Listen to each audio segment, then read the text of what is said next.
June, sorry kung hindi ko nasabi yung tungkol sa pagdating ni Santi, ha. Natatakot kasi ako eh. Natatakot ka saan? Na mangyari yung nangyari kanina. Eh kaso, yun nga, nangyari na. Di ko naman napigilan. Rachel, asama mo na ako, ha? Hindi mo kailangan maglilihim. Kahit ano pang dumating na problema sa'yo, alam mo naman nasa likod mo lang ako para suportahan ka, di ba? Salamat sa pangunawa. Kinakatakot ko lang ngayon si 3D eh. Gusto siyang kunin ni Santi. Kung bibigay sa kanya anak natin na place. Hindi ko bibigay sa kanya ang anak ko. Hindi ko bibigay sa kanya ang anak natin. Siya ang totoong tatay ni 3D. Pero wala siyang karapatang kilalanin ng anak natin bilang ama. Mahal mo pa ba siya?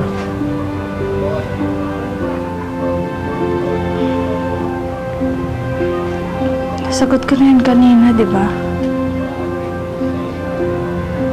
Kaya nga ako nandito eh.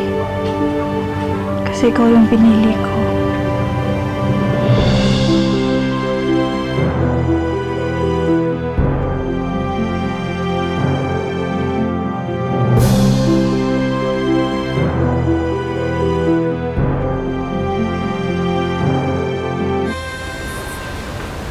Rach, may pagtingin ka pa ba kay Santi?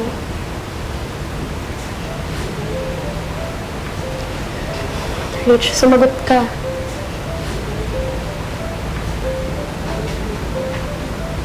Oo. Siyempre, kahit pa paano naman, nandito pa rin siya sa puso ko. Pero si Junior na yung mahal ko ngayon. Hindi na si Santi. Dapat lang. Dahil mahal na mahal ka ni June. 100 times better than that, Santi. Ang dami na din yung isinakripisyo para sa'yo, Rach. Kaya, si June ang piliin mo. Hindi si Santi. Kalimutan mo na si Santi. Kaya nga si June yung pinili ko eh. Dahil siya yung higit na nagmamahal sa akin. At alam na alam ko yun.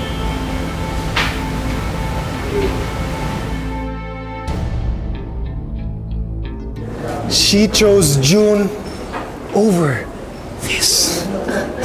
Alam mo, kasi hindi ka nag-iisip. Sugod ka lang ng sugod. Napaka-basic na nga ng game plan mo. Hindi ka lang talaga marunong sa tactics. Oh my God.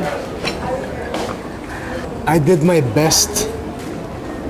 Pero yung pinsan mo yan, ang tanga-tanga lang talaga niya eh. So ano, ganito na lang. Hindi mo na ipaglalaban ang karapatan mo kay Rachel? Ha? I'm tired of her. Oh my God. Ang tanga mo, Santi. Oh my God. So, parang tinanggap mo na rin na natalo ka ni Junior. Na mas magaling sa'yo si Junior, na mas mahusay sa'yo si Junior.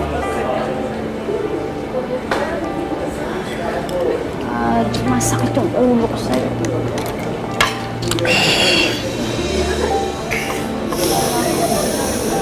So what am I gonna do now?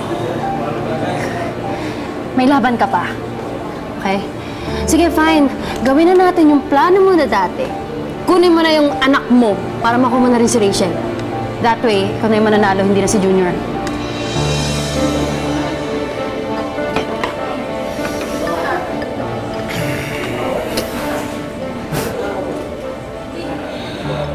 Kung ayaw mo na sa akin, then fine. Pero please, ibigay mo na sa akin yung anak ko. Hindi.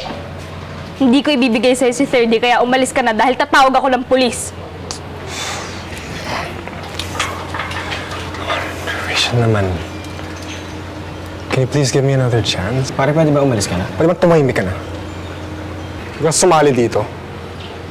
Rachel, magkinig ka sa akin ngayon for the last time. Please. Kahit ano pang pagmamakaawa ang gawin mo, hindi kita pagbibigyan. Maranasan mo ngayon ang pakiramdam ng nire-reject. Ikaw naman ang maghabol. Hindi, Rachel. Rachel! Rachel! Rachel! Pare, pwede ba umalis ka na? Ako na nakikiusap sa'yo eh. Ayaw na nga sa'yo ni Rachel eh.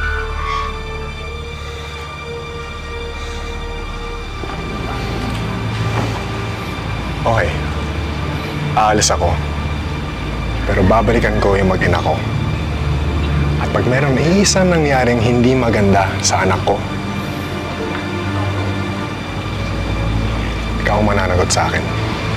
Tandaan mo yun.